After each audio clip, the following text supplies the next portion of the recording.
ನಮಸ್ಕಾರ. ಮುಖ್ಯಾಂಶಗಳು. ಗಡಿ ಖ್ಯಾತಿ ತೆಗೆದ ಮಹಾರಾಷ್ಟ್ರದ ಉದ್ಧವ್ ಠಾಕ್ರೆ ಧೋರಣೆಗೆ ಖಂಡನೆ. ಭಾಷಾಂಧತೆಯ ಮಾತು ದೇಶದ ಏಕತೆಗೆ ಮಾರಕ. ಮುಖ್ಯಮಂತ್ರಿ ಬಿಎಸ್ ಯಡಿಯೂರಪ್ಪ. ದೇಶದ 27 ನಗರಗಳಲ್ಲಿ ಮೆಟ್ರೋ ಜಾಲದ ಕಾಮಗಾರಿ ಪ್ರಗತಿಯಲ್ಲಿ. ಶೀಘ್ರವೇ 2ನೇ ಹಂತದ ನಗರಗಳಿಗೂ ಸೌಲಭ್ಯ ವಿಸ್ತರಣೆ. ಪ್ರಧಾನಿ ನರೇಂದ್ರ ಮೋದಿ. ರಾಜ್ಯದೆಲ್ಲೆಡೆ ಮುಂದುವರಿದ ಕೋವಿಡ್-19 ಲಸಿಕೆ ಅಭಿಯಾನ. ಲಸಿಕೆ ಸುರಕ್ಷಿತ, ಆತಂಕ ಅನಗತ್ಯ. ಸಚಿವ ಗೋಪಾಲಯ್ಯ. ಹಾಗೂ ರಸ್ತೆ ಅಪಘಾತ ತಡೆಗಟ್ಟಲು ಹಲವು ಕ್ರಮ. ದೇಶಾದ್ಯಂತ ಚಾಲನಾ ತರಬೇತಿ ಕೇಂದ್ರ ಪ್ರಾರಂಭಕ್ಕೆ ಚಿಂತನೆ. ನಿತಿನ್ ಗಡ್ಕರಿ. ವಾರ್ತೆಗಳ ವಿವರ. ಮಹಾರಾಷ್ಟ್ರ ಮುಖ್ಯಮಂತ್ರಿ ಉದ್ಧವ್ ಠಾಕ್ರೆ ಅವರು ಮರಾಠಿ ಭಾಷೆ ಮತ್ತು ಸಂಸ್ಕೃತಿಯ ಪ್ರಧಾನ ಪ್ರದೇಶಗಳನ್ನು ಮಹಾರಾಷ್ಟ್ರಕ್ಕೆ ಸೇರ್ಪಡೆಗೊಳಿಸಿಕೊಳ್ಳುವ ಕುರಿತು ಮಾತನಾಡಿರುವುದು ಭಾರತೀಯ ಒಕ್ಕೂಟ ತತ್ವಕ್ಕೆ ವಿರುದ್ಧವಾದ ನಿಲುವಾಗಿದೆ ಎಂದು ಮುಖ್ಯಮಂತ್ರಿ ಬಿಎಸ್ ಯಡಿಯೂರಪ್ಪ ತಮ್ಮ ಟ್ವೀಟ್ ಸಂದೇಶದಲ್ಲಿ ತಿಳಿಸಿದ್ದಾರೆ. ಮಹಾಜನ್ ವರದಿಯ ಸತ್ಯವನ್ನು ಎಲ್ಲರೂ ತಿಳಿದುಕೊಳ್ಳಬೇಕು. ಹೀಗಿರುವಾಗ ಪ್ರಾದೇಶಿಕತೆ ಮತ್ತು ಭಾಷಾಂಧತೆಯ ಮಾತುಗಳು ದೇಶದ ಏಕತೆಗೆ ಮಾರಕವಾಗಿವೆ. ಇದನ್ನು ತಾವು ಖಂಡಿಸುವುದಾಗಿ ತಿಳಿಸಿರುವ ಮುಖ್ಯಮಂತ್ರಿ, ಉಭಯ ರಾಜ್ಯಗಳ ಗಡಿಯ ಜನತೆ ಸಹಬಾಳ್ವೆಯನ್ನು ಕಾಪಾಡಿಕೊಂಡಿದ್ದಾರೆ. ಈ ಸೌಹಾರ್ದಯುತ ವಾತಾವರಣವನ್ನು ಹದಗೆಡಿಸುವ ಪ್ರಯತ್ನ ನೋವಿನ ಸಂಗತಿಯಾಗಿದೆ ಎಂದು ತಿಳಿಸಿದ್ದಾರೆ. ಮುಖ್ಯಮಂತ್ರಿ ಬಿಎಸ್ ಯಡಿಯೂರಪ್ಪ ಅವರ ಅಧ್ಯಕ್ಷತೆಯಲ್ಲಿಂದು ಬೆಂಗಳೂರು ಅಭಿವೃದ್ಧಿ ಪ್ರಾಧಿಕಾರದ ಪ್ರಗತಿ ಪರಿಶೀಲನಾ ಸಭೆ ನಡೆಯಿತು. ಬಿಡಿಎ ಅಧ್ಯಕ್ಷ ಎಸ್ಆರ್ ವಿಶ್ವನಾಥ್, ಸರ್ಕಾರದ ಮುಖ್ಯ ಕಾರ್ಯದರ್ಶಿ ಪಿ ರವಿಕುಮಾರ್ ಸೇರಿದಂತೆ ಉನ್ನತ ಅಧಿಕಾರಿಗಳು ಉಪಸ್ಥಿತರಿದ್ದರು. ಯುದ್ಧದಲ್ಲಿ ಮಡಿದ ಯೋಧರ ಕುಟುಂಬದವರಿಗೆ ಬಿಡಿಎ ನಿವೇಶನದ ಹಕ್ಕುಪತ್ರಗಳನ್ನು ಮುಖ್ಯಮಂತ್ರಿ ವಿತರಿಸಿದರು.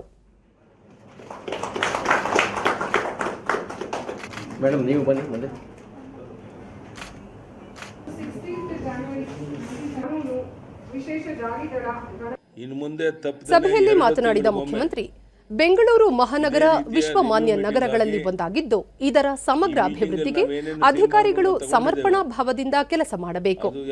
ಜಾಗತಿಕ ಮಟ್ಟದ ಸೌಲಭ್ಯಗಳನ್ನು ಒದಗಿಸಲು ಸರ್ಕಾರ ಬದ್ಧವಾಗಿದೆ. ಬಡಾವಣೆ ನಿರ್ಮಾಣಕ್ಕೆ ರೈತರಿಂದ ಪಡೆದ ಜಮೀನಿಗೆ ಬದಲಾಗಿ ಅಭಿವೃದ್ಧಿಪಡಿಸಿದ ಶೇಕಡಾ 40% ಜಮೀನನ್ನು ನೀಡಬೇಕು ಎಂದು ಸೂಚಿಸಿದರು. ರಿಂಗ್ ರಸ್ತೆಯನ್ನು 21,091 ಕೋಟಿ ರೂಪಾಯಿ ಅಂದಾಜು ವೆಚ್ಚದಲ್ಲಿ ಖಾಸಗಿ ಸಹಭಾಗಿತ್ವದಲ್ಲಿ ನಿರ್ಮಿಸಲು ಅನುಮೋದನೆ ನೀಡಲಾಗಿದ್ದು, ಕಾಲಮಿತಿಯಲ್ಲಿ ಈ ಯೋಜನೆ ಅನುಷ್ಠಾನಗೊಳಿಸಲು ಅಧಿಕಾರಿಗಳು ಶ್ರಮಿಸಬೇಕು. ಈಗಾಗಲೇ ನಗರದ ವಿವಿಧ ಕಡೆಗಳಲ್ಲಿ ನಿರ್ಮಿಸಿರುವ ನಿವೇಶನಗಳು ಮತ್ತು ವಸತಿ ಯೋಜನೆಗಳ ವಿತರಣೆಗೆ ಕ್ರಮ ಕೈಗೊಳ್ಳಬೇಕು. ಪ್ರಗತಿಯಲ್ಲಿರುವ ಎಲ್ಲ ಅಭಿವೃದ್ಧಿ ಕಾಮಗಾರಿಗಳನ್ನು ಚುರುಕುಗೊಳಿಸಿ ನಿಗದಿತ ಕಾಲಮಿತಿಯಲ್ಲಿ ಪೂರ್ಣಗೊಳಿಸಬೇಕು. ಇನ್ನು ಮುಂದೆ ಪ್ರತಿ 2 ತಿಂಗಳಿಗೊಮ್ಮೆ ಬಿಡಿಎ ಕೈಗೆತ್ತಿರುವ ಅಭಿವೃದ್ಧಿ ಕಾಮಗಾರಿಗಳ ಪ್ರಗತಿ ಪರಿಶೀಲನೆ ನಡೆಸಲಾಗುವುದು ಎಂದು ಮುಖ್ಯಮಂತ್ರಿ ತಿಳಿಸಿದರು. ರೈತರಿಂದ ಪಡೆದಂತ ಜಮೀನಿಗೆ ಬದಲಾಗಿ ಶೇಕಡಾ 40% ಅಭಿವೃದ್ಧಿ ಹೊಂದಿದ ಜಮೀನು ನೀಡುವಂತೆ ಸೂಚಿಸಲಾಗಿದೆ. ಜಮೀನು ತಗೊಂಡಿದ್ದೇವೆ, ಅವರು ಇದುವರೆಗೂ ಕೊಟ್ಟಿಲ್ಲ. ಪಾಪ ಅವರು ಕಚೇರಿಗೆ ಅಲೀತಾ ಇದ್ದಾರೆ. ಸೊ ಅದಕ್ಕೋಸ್ಕರ ರೈತರಿಂದ ಪಡೆದ ಜಮೀನು ಮೊದಲು ಭೂ ಪರಿಹಾರ ಅಂದರೆ ಮೊದಲು ಸೈಟ್ ಕೊಡುವಂಥದ್ದು. ಈ ತೀರ್ಮಾನವನ್ನು ತಗೊಂಡಿದ್ದೇವೆ. ಇನ್ನು ಡಿಲೇ ಮಾಡಲ್ಲ ಯಾವುದೇ ಕಾರಣಕ್ಕೂ. ಯಾರೊಬ್ಬರನ್ನು ಬಿಡಿಎ ಕಚೇರಿಗೆ ಅಲಿಯೋದಕ್ಕೆ ಬಿಡೋದಿಲ್ಲ. ಪ್ರಧಾನಿ ನರೇಂದ್ರ ಮೋದಿ ಅವರಿಂದು ಅಹಮದಾಬಾದ್ ಮೆಟ್ರೋ ರೈಲು ಯೋಜನೆಯ 2ನೇ ಹಂತದ ಕಾಮಗಾರಿ ಮತ್ತು ಸೂರತ್ ಮೆಟ್ರೋ ರೈಲು ಯೋಜನೆಯ ವಿಡಿಯೋ ಕಾನ್ಫರೆನ್ಸ್ ಮೂಲಕ ಶಿಲಾನ್ಯಾಸ ನೆರವೇರಿಸಿದರು.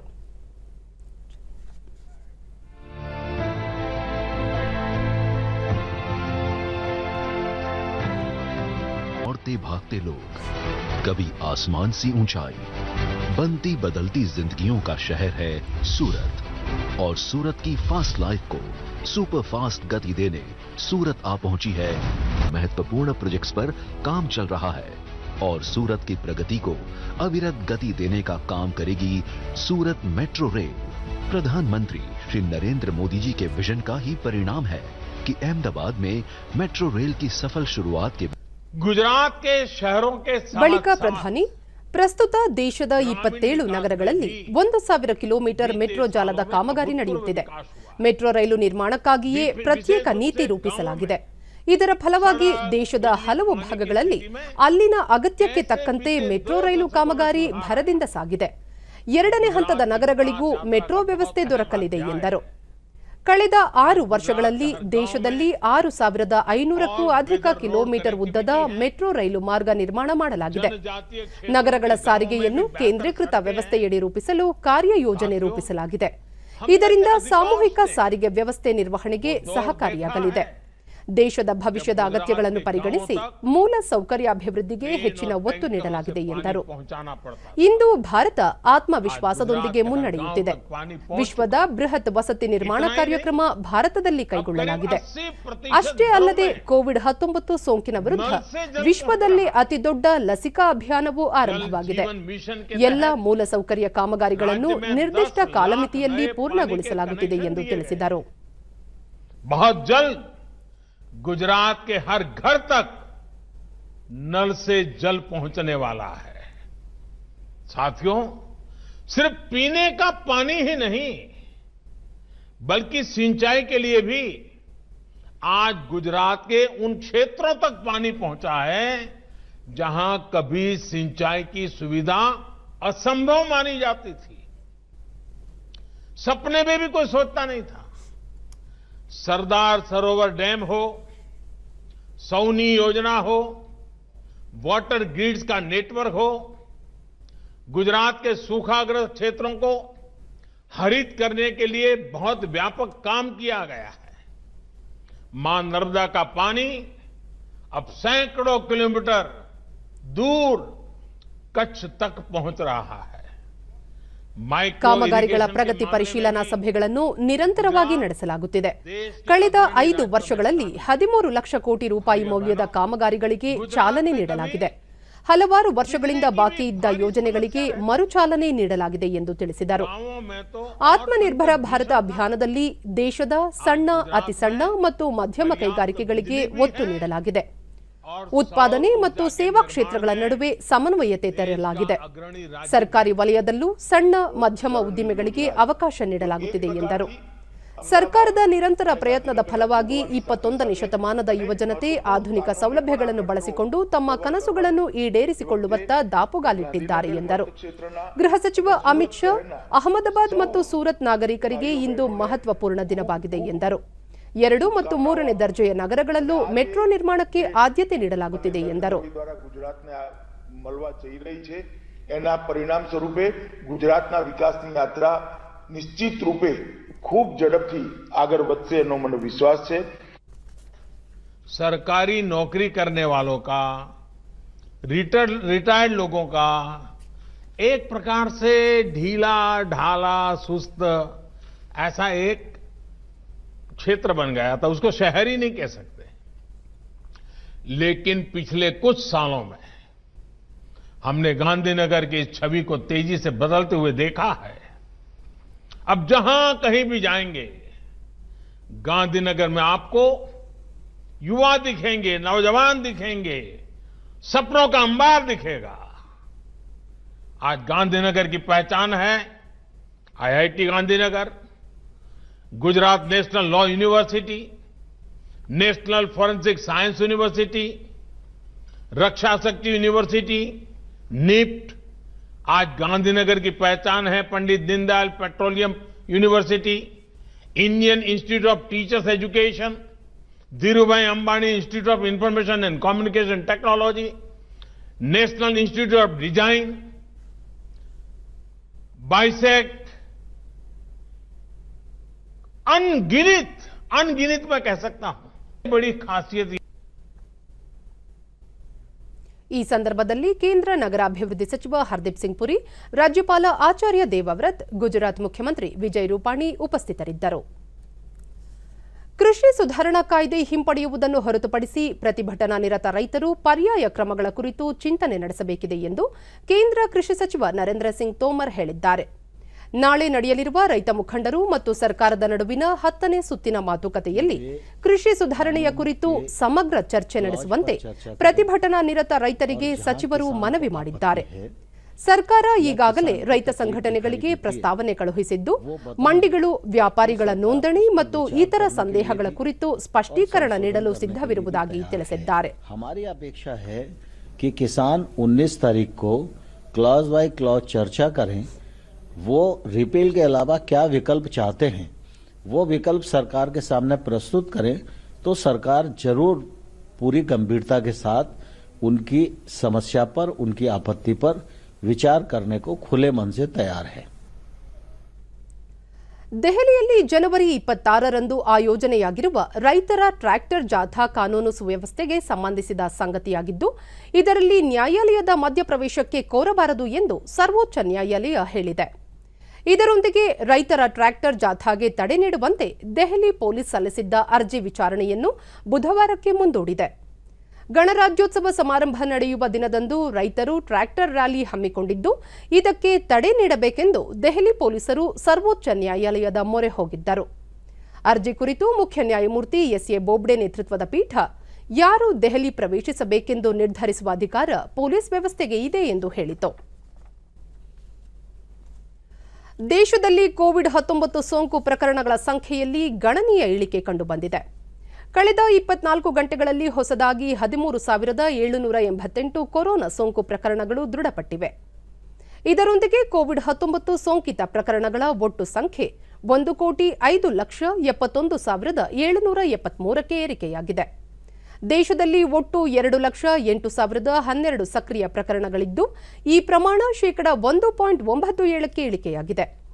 ಇದುವರೆಗೂ ಒಟ್ಟು 1,02,11,342 ಮಂದಿ ಗುಣಮುಖರಾಗಿದ್ದು, ಚೇತರಿಕೆ ದರ ಶೇಕಡಾ 96.59ರಲ್ಲಿದೆ.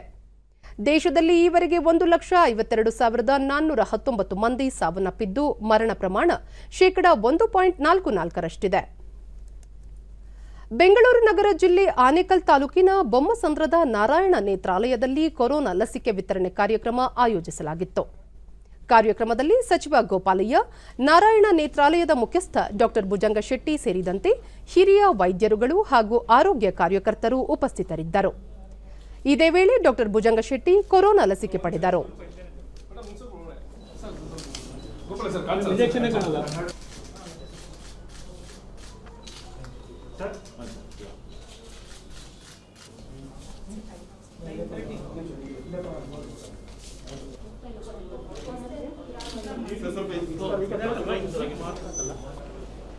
ಬಳಿಕ ಸಚಿವ ಗೋಪಾಲಯ್ಯ, ಕೇಂದ್ರ ಹಾಗೂ ರಾಜ್ಯ ಸರ್ಕಾರಗಳು ಕೊರೋನಾ ಲಸಿಕೆ ಯೋಜನೆ ಯಶಸ್ವಿಗೊಳಿಸಲು ಶ್ರಮಿಸುತ್ತಿವೆ.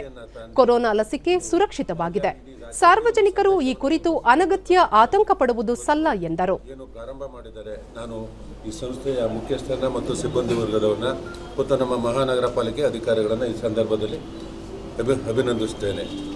ಈ ರೀತಿಯ ಕಾರ್ಯಕ್ರಮ ಇಡೀ ರಾಜ್ಯದಲ್ಲಿ ಏನು ಪ್ರೈವೇಟ್ ಇನ್ಸ್ಟಿಟ್ಯೂಷನ್ ಏನಿವೆ, ಹಾಸ್ಪಿಟಲ್ಗಳೇನಿವೆ, ಎಲ್ಲ ಕಡೆ ಪ್ರಾರಂಭ ಆಗಬೇಕು. ಇದನ್ನ ಡಾಕ್ಟರ್ ಭುಜಂಗ ಶೆಟ್ಟಿ ತಾವು ಕೂಡ ಕೊರೋನಾ ಲಸಿಕೆ ಪಡೆದಿದ್ದು, ಲಸಿಕೆಯಿಂದ ಯಾವುದೇ ಅಡ್ಡ ಪರಿಣಾಮ ಇಲ್ಲ. ಹೀಗಾಗಿ ಜನರು ನಿರಾಳವಾಗಿ ಲಸಿಕೆಯನ್ನು ಪಡೆಯಬಹುದು ಎಂದರು. ಒಳ್ಳೆ ವ್ಯಾಕ್ಸಿನ್, ಒಳ್ಳೆ ಅವಕಾಶ. ನಿಮಗೆ ಯಾವ ನಿಮ್ಮ ಸರದಿ ಬರುತ್ತೋ ಆವಾಗ ಖಂಡಿತವಾಗಿ ಈ ವ್ಯಾಕ್ಸಿನ್ನ ತಾವೆಲ್ಲರೂ ತಗೋಬೇಕು. ಬಟ್ ಮರಿಬಾರ್ದು, ವ್ಯಾಕ್ಸಿನ್ ತಗೊಂಡ ತಕ್ಷಣ ನಾವು ಮಾಸ್ಕ್ ಬಿಸಾಕ್ಬೋದು, ಬೇರೆ ಏನು ಬೇಕಾಗಿಲ್ಲ ಅಂತ ಅಲ್ಲ. ಮಾಸ್ಕು ಬೇಕು, ಸೋಷಿಯಲ್ ಡಿಸ್ಟೆನ್ಸಿಂಗು ಬೇಕು, ಹ್ಯಾಂಡ್ ಹೈಜೀನು ಬೇಕು. ವ್ಯಾಕ್ಸಿನ್ ತಗೊಂಡ್ರ ಮೇಲೂ ಕೂಡ ಅದನ್ನು ಮಾಡಲೇಬೇಕಂತ ನಾನು ಜನರಲ್ಲಿ ಕೇಳ್ತೀನಿ. ವಿಜಯಪುರ ಜಿಲ್ಲೆಯ ನಿಡಗುಂದಿ ಸಮುದಾಯ ಆರೋಗ್ಯ ಕೇಂದ್ರದಲ್ಲಿ ಕೊರೋನಾ ಲಸಿಕೆ ನೀಡುವ ಅಭಿಯಾನಕ್ಕೆ ತಾಲೂಕು ದಂಡಾಧಿಕಾರಿ ಶಿವಲಿಂಗಪ್ರಭು ಇಂದು ಚಾಲನೆ ನೀಡಿದರು. ವೀಕ್ಷಣಾಧಿಕಾರಿ ರವೀಂದ್ರ ಮಾಶೆಟ್ಟಿ ಅವರು ಲಸಿಕಾ ಕೇಂದ್ರದ ಸಿದ್ಧತೆ ಮತ್ತು ಮುನ್ನೆಚ್ಚರಿಕಾ ಕ್ರಮಗಳ ಬಗ್ಗೆ ಪರಿಶೀಲಿಸಿದರು. ನಂತರ ಕೇಂದ್ರ ಸರ್ಕಾರದ ನಿರ್ದೇಶನದಂತೆ ಆರೋಗ್ಯ ಇಲಾಖೆ ಸಿಬ್ಬಂದಿ, ಆಶಾ ಕಾರ್ಯಕರ್ತೆ, ಅಂಗನವಾಡಿ ಸಿಬ್ಬಂದಿಗಳಿಗೆ ಕೊರೋನಾ ಲಸಿಕೆ ನೀಡಲಾಯಿತು.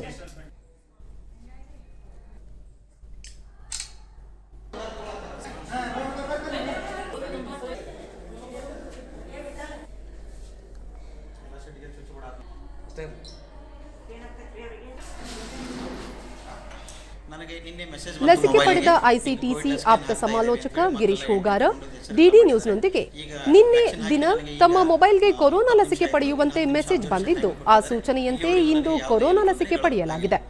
ಯಾವುದೇ ರೀತಿಯ ಅಡ್ಡ ಪರಿಣಾಮ ಕಂಡು ಬಂದಿಲ್ಲ ಎಂದು ತಿಳಿಸಿದರು. ಯಾವುದೇ ಕೂಡ ಸಿಂಟಮ್ಸ್ ಯಾವುದು ಕಾಣಿಸ್ಕೊಂಡಿಲ್ಲ, ಚೆನ್ನಾಗಿದೆ.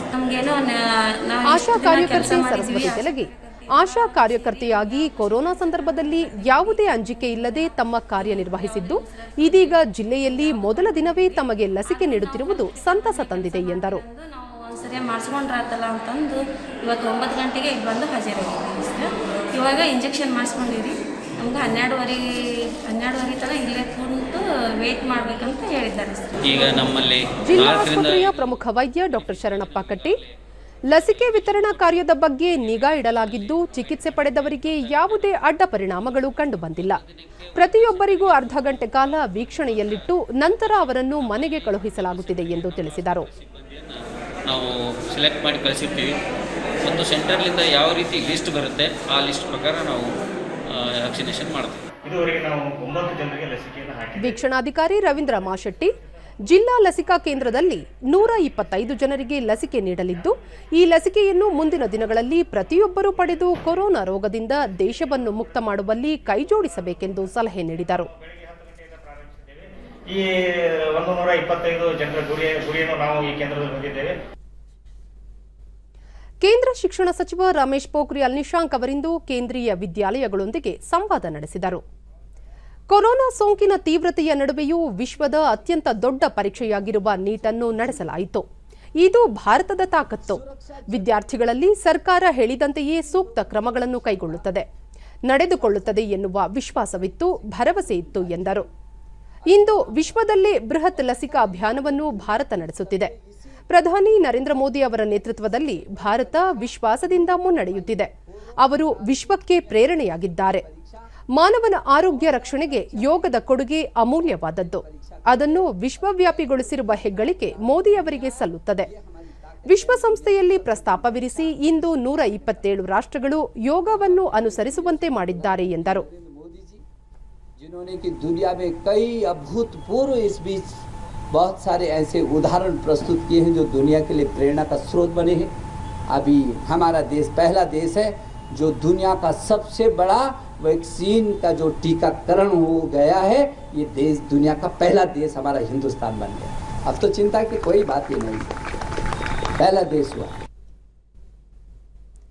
ಕೇಂದ್ರ ಆರೋಗ್ಯ ಮತ್ತು ಕುಟುಂಬ ಕಲ್ಯಾಣ ಸಚಿವ ಡಾಕ್ಟರ್ ಹರ್ಷವರ್ಧನ್ ಅವರಿಂದು ದೆಹಲಿಯ ಅಖಿಲ ಭಾರತ ವೈದ್ಯಕೀಯ ವಿಜ್ಞಾನ ಸಂಸ್ಥೆಯಲ್ಲಿ ಸುಟ್ಟ ಗಾಯಗಳಿಗೆ ಚಿಕಿತ್ಸೆ ನೀಡುವ ಕೇಂದ್ರ ಹಾಗೂ ಪ್ಲಾಸ್ಟಿಕ್ ಸರ್ಜರಿ ಬ್ಲಾಕ್ ಉದ್ಘಾಟನೆ ಮಾಡಿದರು.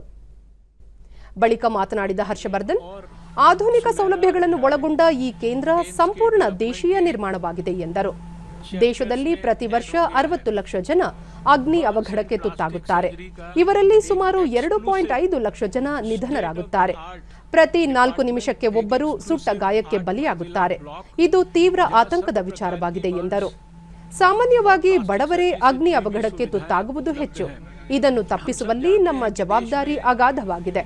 ಸುಟ್ಟ ಗಾಯಗಳ ಚಿಕಿತ್ಸೆಯಲ್ಲಿ ಇನ್ನಷ್ಟು ಸಂಶೋಧನೆಗಳು ನಡೆಯಬೇಕಾದ ಅಗತ್ಯವಿದೆ ಎಂದು ಹೇಳಿದರು. ರಾಷ್ಟ್ರೀಯ ರಸ್ತೆ ಸುರಕ್ಷತಾ ಮಾಸಿಕ ಅಭಿಯಾನ ಇಂದಿನಿಂದ ದೇಶದಲ್ಲಿ ಆರಂಭವಾಗಿದ್ದು ಕೇಂದ್ರ ಸಾರಿಗೆ ಸಚಿವ ನಿತಿನ್ ಗಡ್ಕರಿ ಅಭಿಯಾನಕ್ಕೆ ಚಾಲನೆ ನೀಡಿದರು.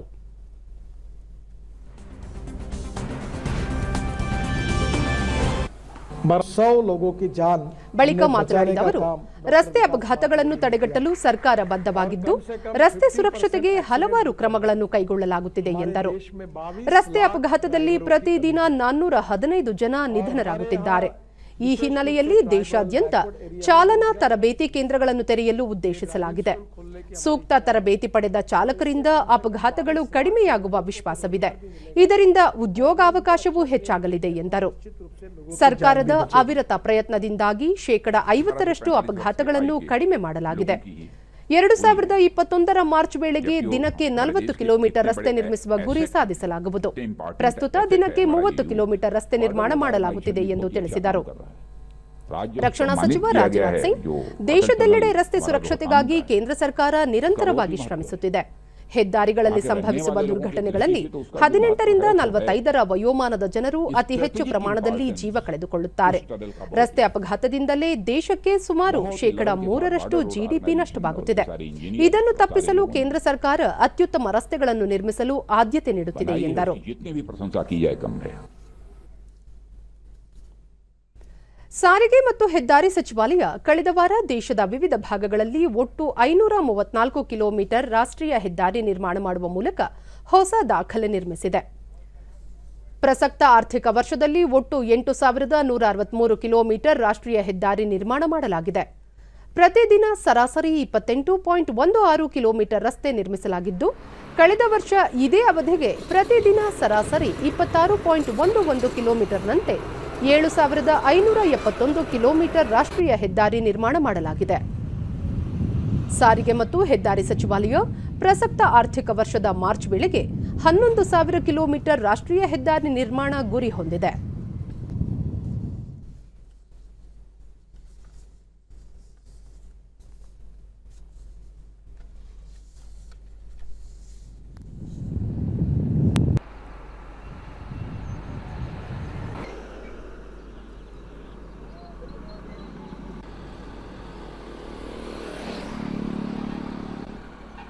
ಫೆಬ್ರವರಿ 15, 2021 ರಾಜ್ಯದಲ್ಲಿ ಸಂರಕ್ಷಣಾ ಸಮತಾ ಮಹೋತ್ಸವ ಕಾರ್ಯಕ್ರಮವು ಸಕ್ಷಮ್ ಎಂಬ ಶೀರ್ಷಿಕೆಯೊಂದಿಗೆ ಆಹಾರ ಮತ್ತು ಸಂರಕ್ಷಣಾ ಇಲಾಖೆ, ಇಂಡಿಯನ್ ಆಯಿಲ್ ಕಾರ್ಪೊರೇಷನ್ ಸಂಸ್ಥೆ ಮತ್ತು ವಿವಿಧ ಖಾಸಗಿ ಸಂಸ್ಥೆಯ ಸಹಯೋಗದಲ್ಲಿ ಹಮ್ಮಿಕೊಳ್ಳಲಾಗಿದ್ದು, ಕಾರ್ಯಕ್ರಮಕ್ಕೆ ಆಹಾರ ಮತ್ತು ನಾಗರಿಕ ಪೂರೈಕೆ ಸಚಿವ ಕೆ. ಗೋಪಾಲಯ್ಯ ಚಾಲನೆ ನೀಡಿದರು.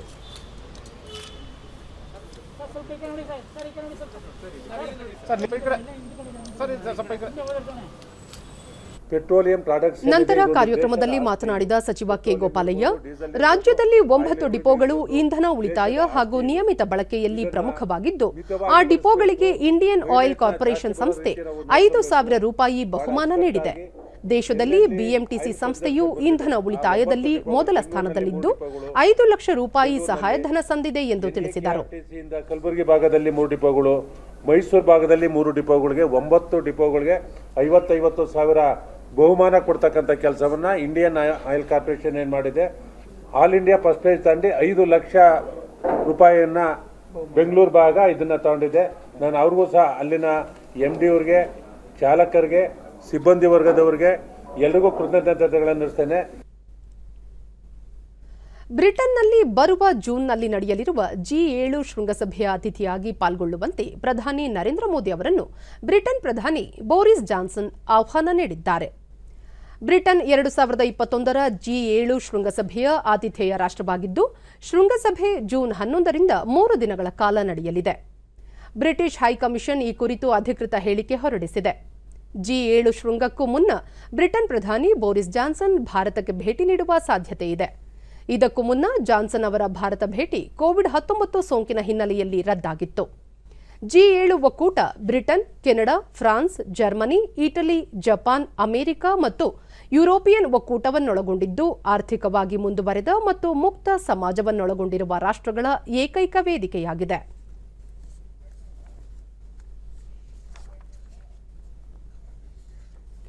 ಅಮೆರಿಕದ ನೂತನ ಅಧ್ಯಕ್ಷ ಜೋ ಬೈಡನ್ ಇದೇ 20ರಂದು ಪ್ರಮಾಣ ವಚನ ಸ್ವೀಕರಿಸಲಿದ್ದು, ದೇಶಾದ್ಯಂತ ಬಿಗಿ ಭದ್ರತೆ ನಿಯೋಜಿಸಲಾಗಿದೆ. ಈ 2 ದಿನಗಳಲ್ಲಿ ನಿರ್ಗಮಿಸಲಿರುವ ಅಧ್ಯಕ್ಷ ಡೊನಾಲ್ಡ್ ಟ್ರಂಪ್ ಬೆಂಬಲಿಗರು ದೇಶದ 50ಕ್ಕೂ ಹೆಚ್ಚು ರಾಜ್ಯಗಳಲ್ಲಿ ಪ್ರತಿಭಟನೆ ನಡೆಸಲು ಸಜ್ಜಾಗಿರುವ ಹಿನ್ನೆಲೆಯಲ್ಲಿ ಎಲ್ಲೆಡೆ ಹೈ ಅಲರ್ಟ್ ಘೋಷಿಸಲಾಗಿದ್ದು, ಸೂಕ್ಷ್ಮ ಪ್ರದೇಶಗಳಲ್ಲಿ ಲಾಕ್ಡೌನ್ ಕೂಡ ಜಾರಿಗೊಳಿಸಲಾಗಿದೆ. ಶ್ವೇತಭವನದ ಸುತ್ತಮುತ್ತಲಿನ ರಸ್ತೆಗಳ ಸಂಚಾರವನ್ನು ನಿರ್ಬಂಧಿಸಲಾಗಿದ್ದು, ಪ್ರಮಾಣ ವಚನ ಸ್ವೀಕಾರ ಸ್ಥಳದಲ್ಲಿನ ಭದ್ರತೆಯನ್ನು ಹೆಚ್ಚಿಸಲಾಗಿದೆ. ಮಿಚಿಗನ್, ವರ್ಜಿನಿಯಾ, ವಾಷಿಂಗ್ಟನ್ ಸೇರಿದಂತೆ ಹಲವು ರಾಜ್ಯಗಳ ರಾಜಧಾನಿಗಳಲ್ಲಿ ಫೆಡರಲ್ ಭದ್ರತಾ ಪಡೆಗಳ ಸಿಬ್ಬಂದಿ ಕಟ್ಟೆಚ್ಚರ ವಹಿಸಿದ್ದಾರೆ.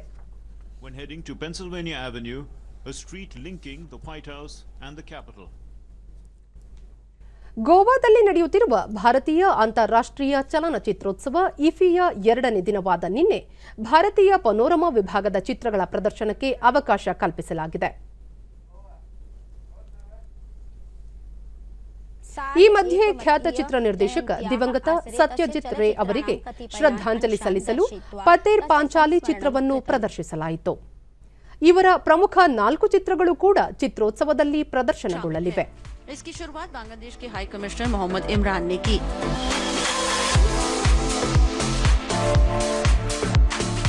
उन्होंने इस मौके पर दोनों देशों के ಚಲನಚಿತ್ರೋತ್ಸವದ ಆದ್ಯತೆಯ ದೇಶವಾಗಿರುವ ಬಾಂಗ್ಲಾದೇಶದ ಚಿತ್ರಗಳ ಪ್ರದರ್ಶನಕ್ಕೆ ಭಾರತದ ಬಾಂಗ್ಲಾದೇಶ ರಾಯಭಾರಿ ಮೊಹಮ್ಮದ್ ಇಮ್ರಾನ್ ಉದ್ಘಾಟಿಸಿದರು. ನಂತರ ಅವರು ಬಾಂಗ್ಲಾದೇಶಕ್ಕೆ ಸ್ವಾತಂತ್ರ್ಯ ದೊರೆತು 2021ಕ್ಕೆ 50 ವರ್ಷಗಳು ಪೂರೈಸಲಿದೆ. ಇಂತಹ ಸಂದರ್ಭದಲ್ಲಿ ಬಾಂಗ್ಲಾದೇಶದ ಚಿತ್ರಗಳಿಗೆ ವಿಶೇಷ ಆದ್ಯತೆ ನೀಡಿರುವುದು ಸಂತಸ ತಂದಿದೆ ಎಂದರು.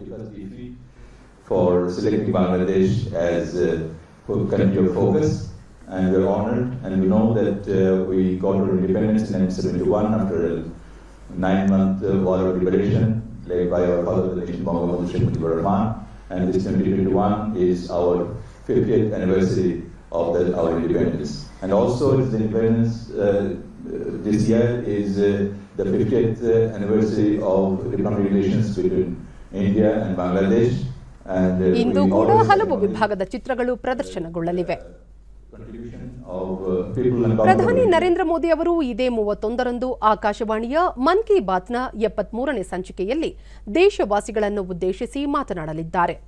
ಈ ಕುರಿತು ಟ್ವೀಟ್ ಮಾಡಿರುವ ಪ್ರಧಾನಿ ನರೇಂದ್ರ ಮೋದಿ ಸ್ಫೂರ್ತಿದಾಯಕ ಘಟನೆಗಳನ್ನು, ಅನಿಸಿಕೆಗಳನ್ನು ಹಂಚಿಕೊಳ್ಳುವಂತೆ ಮನವಿ ಮಾಡಿದ್ದಾರೆ. ನಮೋ ಆಪ್ ಅಥವಾ ಮೈಗವ್ ಓಪನ್ ಫೋರಂ ಮೂಲಕ ತಮ್ಮ ಅನಿಸಿಕೆ ಹಾಗೂ ಅಭಿಪ್ರಾಯಗಳನ್ನು ಹಂಚಿಕೊಳ್ಳಲು ವೇದಿಕೆ ಕಲ್ಪಿಸಲಾಗಿದ್ದು, ಸಾರ್ವಜನಿಕರು ಉಚಿತ ದೂರವಾಣಿ ಸಂಖ್ಯೆ 1800-117800ಗೆ ಕರೆ ಮಾಡಿಯೂ ತಮ್ಮ ಸಂದೇಶವನ್ನು ತಿಳಿಸಬಹುದಾಗಿದೆ. 1922ಕ್ಕೆ ಮಿಸ್ಡ್ ಕಾಲ್ ನೀಡಿದಾಗ ಸಂದೇಶ ಕಳುಹಿಸಲು ಅವಕಾಶ ದೊರೆಯಲಿದೆ.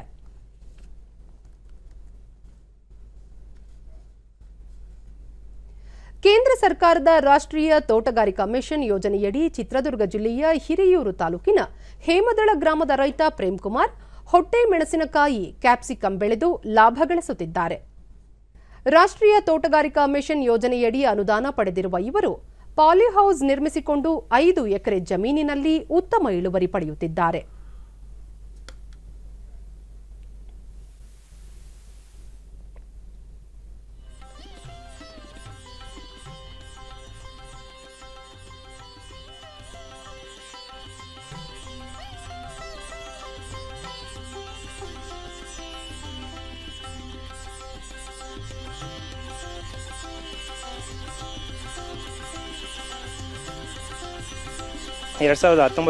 ಸಾಲಿನಲ್ಲಿ ಹಿರಿಯೂರು ತಾಲೂಕಿನ ಸಹಾಯಕ ತೋಟಗಾರಿಕಾ ಅಧಿಕಾರಿ ಮೊಹಮ್ಮದ್ ತೈವುಲ್ಲಾ ರಾಷ್ಟ್ರೀಯ ತೋಟಗಾರಿಕಾ ಮಿಷನ್ ಯೋಜನೆಯಿಂದ ರೈತರಿಗೆ ಸಾಕಷ್ಟು ಲಾಭವಿದ್ದು, ರೈತರು ಸರ್ಕಾರದ ಈ ಸೌಲಭ್ಯವನ್ನು ಸದುಪಯೋಗಪಡಿಸಿಕೊಳ್ಳಬೇಕು ಎಂದರು.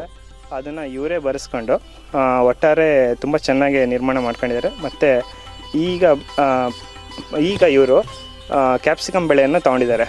ಏನಕ್ಕೆ ತಗೊಂಡ್ರೆ ನಮ್ಮ ಕಡೆ ಡಿಸ್ಕಸ್ ಮಾಡಿದ್ರು, ಯಾವ ಬೆಳೆ ತೊಗೊಂಡ್ರೆ ನಮಗೆ ತುಂಬ ಬೇಗ ನಾನು ಹಾಕಿರೋ ಬಂಡವಾಳನ ಹೇಗೆ ತೊಗೊಬೋದು ಮತ್ತು ಏನು ಮಾಡ್ಬೋದು ಅಂತೇಳಿ ಡಿಸ್ಕಸ್ ಮಾಡಿದಾಗ ನಾವು ಇವರಿಗೆ ಕ್ಯಾಪ್ಸಿಕಮ್ ಸಜೆಸ್ಟ್ ಮಾಡಿದ್ವಿ. ಯಾಕಂದರೆ ಕ್ಯಾಪ್ಸಿಕಮ್ ಬೆಲೆ ಏನೂ ಇಲ್ಲ ಅಂದ್ರೂ ಪ್ರತಿ ಕೆಜಿಗೆ 20-30 ರೂಪಾಯಿ ಅಂತ ಸಿಗುತ್ತೆ ಆವ್ರೇಜ್ ಸರಾಸರಿಯಾಗಿ. ಆಮೇಲೆ 20 ಗುಂಟೆಯಲ್ಲಿ 6,000ರಿಂದ 6,500 ಗಿಡಗಳನ್ನು ಇವರು ನಾಟಿ ಮಾಡ್ಬೋದು.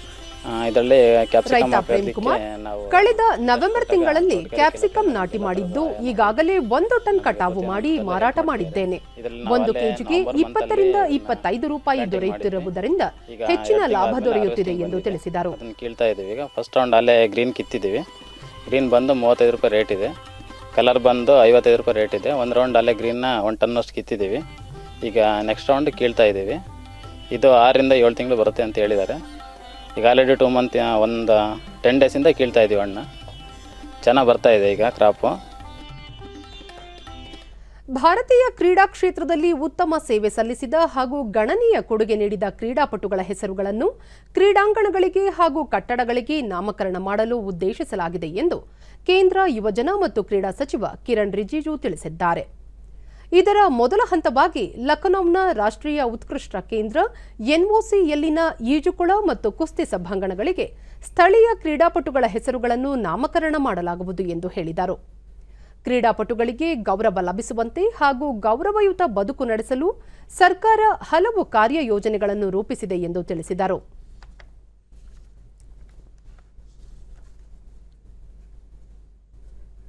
ಬ್ರಿಸ್ಬೇನ್ನಲ್ಲಿ ನಡೆಯುತ್ತಿರುವ ಭಾರತ ಹಾಗೂ ಆಸ್ಟ್ರೇಲಿಯಾ ನಡುವಿನ ಬಾರ್ಡರ್ ಗವಾಸ್ಕರ್ ಟೆಸ್ಟ್ ಸರಣಿಯಲ್ಲಿ ಆಸ್ಟ್ರೇಲಿಯಾ 4ನೇ ದಿನದಂದು 294 ರನ್ ಗಳಿಸಿದೆ. ಮೊದಲ ಇನ್ನಿಂಗ್ಸ್ನಲ್ಲಿ ಆಸ್ಟ್ರೇಲಿಯಾ 369 ರನ್ ಗಳಿಸಿ ಆಲ್ಔಟ್ ಆಗಿತ್ತು. ಇದಕ್ಕೆ ಪ್ರತಿಯಾಗಿ ಭಾರತ 336 ರನ್ ಗಳಿಸಿ 33 ರನ್ಗಳ ಹಿನ್ನಡೆ ಅನುಭವಿಸಿತ್ತು. ಇದೀಗ ಭಾರತ 328 ರನ್ಗಳ ಗುರಿ ತಲುಪಬೇಕಿದೆ. ಆಸ್ಟ್ರೇಲಿಯಾದ ಸ್ಟೀವನ್ ಸ್ಮಿತ್ ಗರಿಷ್ಠ 55 ರನ್ಗಳನ್ನು ಗಳಿಸಿದರೆ ಭಾರತದ ಮೊಹಮ್ಮದ್ ಸಿರಾಜ್ ತಮ್ಮ ವೃತ್ತಿ ಜೀವನದಲ್ಲಿ ಇದೇ ಮೊದಲ ಬಾರಿಗೆ 5 ವಿಕೆಟ್ಗಳನ್ನು ಪಡೆದು ಆಸ್ಟ್ರೇಲಿಯಾ ತಂಡವನ್ನು ನಿಯಂತ್ರಿಸಿದರು. ಕೊನೆಯಲ್ಲಿ ಮತ್ತೊಮ್ಮೆ ಮುಖ್ಯಾಂಶಗಳು. ಗಡಿ ಖ್ಯಾತಿ ತೆಗೆದ ಮಹಾರಾಷ್ಟ್ರದ ಉದ್ಧವ್ ಠಾಕ್ರೆ ಧೋರಣೆಗೆ ಖಂಡನೆ, ಭಾಷಾಂತತೆಯ ಮಾತು ದೇಶದ ಏಕತೆಗೆ ಮಾರಕ, ಮುಖ್ಯಮಂತ್ರಿ ಬಿಎಸ್ ಯಡಿಯೂರಪ್ಪ. ದೇಶದ 27 ನಗರಗಳಲ್ಲಿ ಮೆಟ್ರೋ ಜಾಲದ ಕಾಮಗಾರಿ ಪ್ರಗತಿಯಲ್ಲಿ, ಶೀಘ್ರವೇ 2ನೇ ಹಂತದ ನಗರಗಳಿಗೂ ಸೌಲಭ್ಯ ವಿಸ್ತರಣೆ, ಪ್ರಧಾನಿ ನರೇಂದ್ರ ಮೋದಿ. ರಾಜ್ಯದೆಲ್ಲೆಡೆ ಮುಂದುವರಿದ ಕೋವಿಡ್-19 ಲಸಿಕೆ ಅಭಿಯಾನ, ಲಸಿಕೆ ಸುರಕ್ಷಿತ, ಆತಂಕ ಅನಗತ್ಯ, ಸಚಿವ ಗೋಪಾಲಯ್ಯ. ಹಾಗೂ ರಸ್ತೆ ಅಪಘಾತ ತಡೆಗಟ್ಟಲು ಹಲವು ಕ್ರಮ, ದೇಶಾದ್ಯಂತ ಚಾಲನಾ ತರಬೇತಿ ಕೇಂದ್ರ ಪ್ರಾರಂಭಕ್ಕೆ ಚಿಂತನೆ, ನಿತಿನ್ ಗಡ್ಕರಿ. ನಮ್ಮ ವಾರ್ತಾ ಪ್ರಸಾರವನ್ನು ನೀವು ಡಿಡಿ ಚಂದನ ನ್ಯೂಸ್ ಯೂಟ್ಯೂಬ್ ಚಾನೆಲ್ನಲ್ಲೂ ವೀಕ್ಷಿಸಬಹುದು. ನಮ್ಮ ಮುಂದಿನ ವಾರ್ತಾ ಪ್ರಸಾರ ಸಂಜೆ 7 ಗಂಟೆಗೆ ಡಿಡಿ ಚಂದನದಲ್ಲಿ. ನಮಸ್ಕಾರ.